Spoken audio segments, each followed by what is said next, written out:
El Evangelio según San Marcos, capítulo número 11, y lo leemos de esa manera y dice así.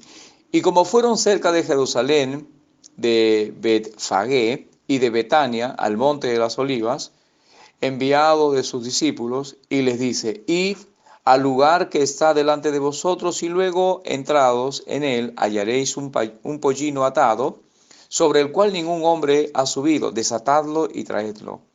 Y si alguien os dijere, ¿por qué hacéis esto? Decid que el Señor lo ha menester, y luego lo enviará acá. Y fueron y hallaron el pollino atado a la puerta, fuera, entre dos caminos, y le desataron. Y uno de los que estaban allí les dijeron, ¿qué hacéis desatando el pollino? Entonces ellos le dijeron como el Señor Jesús había mandado, y los dejaron. Y trajeron el pollino al Señor Jesús y echaron sobre él sus vestidos, y se sentó sobre él. Muchos tendían sus vestidos por el camino, y otros cortaban hojas de los árboles y las tendían por el camino. Y los que iban delante y los que iban detrás daban voces diciendo, Hosana, bendito el que viene en el nombre del Señor. Bendito el reino de nuestro padre David que viene, Hosana en las alturas.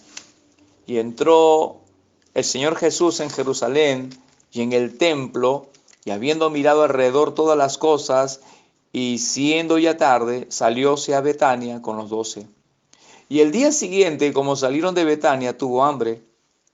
Y viendo de lejos una higuera que tenía hojas, se acercó si quizás hallaría en ella algo. Y como vino a ella, nada halló sino hojas, porque no era tiempo de higos. Entonces el Señor Jesús respondiendo dijo a la higuera, nunca más coma nadie fruto de ti para siempre. Y lo oyeron sus discípulos. Y vienen pues a Jerusalén, y entrando el Señor Jesús en el templo, comenzó a echar fuera a los que vendían y compraban en el templo, y trastornó las mesas de los cambistas y las sillas de los que vendían palomas. Y no consentía que alguien llevase vaso por el templo. Y les enseñaba diciendo, ¿no está escrito que mi casa, casa de oración, será llamada por todas las gentes? Mas vosotros la habéis hecho cueva de ladrones. Y lo oyeron los escribas y los príncipes de los sacerdotes, y procuraban cómo le matarían, porque le tenían miedo, por cuanto todo el pueblo estaba maravillado de su doctrina. Mas cuando fue tarde, el Señor Jesús salió de la ciudad, y pasando por la mañana vieron que la higuera se había secado desde las raíces. Entonces Pedro, acordándose, le dice, Maestro, he aquí la higuera que maldijiste se ha secado. Y respondiendo el Señor Jesús les dice, tened fe en Dios, porque de cierto os digo que cualquiera que dijere a este monte, quítate y échate en la mar, y no dudare en su corazón, mas creyere que será hecho lo que dice, lo que dijere le será hecho. Por tanto os digo que todo lo que orando pidiereis, creed que lo recibiréis y os vendrá. Y cuando estuviereis orando, perdonad si tienes algo contra alguno, para que vuestro Padre que está en los cielos os perdone también a vosotros vuestras ofensas. Porque si vosotros no perdonaréis, tampoco vuestro Padre que está en los cielos os perdonará vuestras ofensas. Y volvieron a Jerusalén.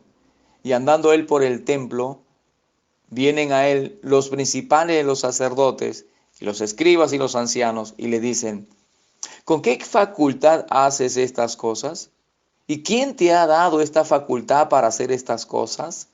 Y el Señor Jesús respondiendo entonces le dice, os preguntaré también yo una palabra y respondedme, y os diré con qué facultad hago estas cosas.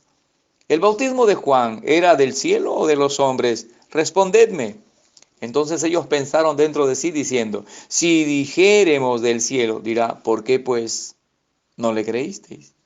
Y si dijéramos de los hombres, tememos al pueblo porque todos juzgaban de Juan que verdaderamente era profeta. Y respondiendo dicen al Señor Jesús, no sabemos. Entonces respondiendo el Señor Jesús les dice, tampoco yo os diré con qué facultad hago estas cosas. El Evangelio según San Marcos capítulo número 11, desde el versículo 1 hasta el versículo número 33. Dios les bendiga, queridos hermanos.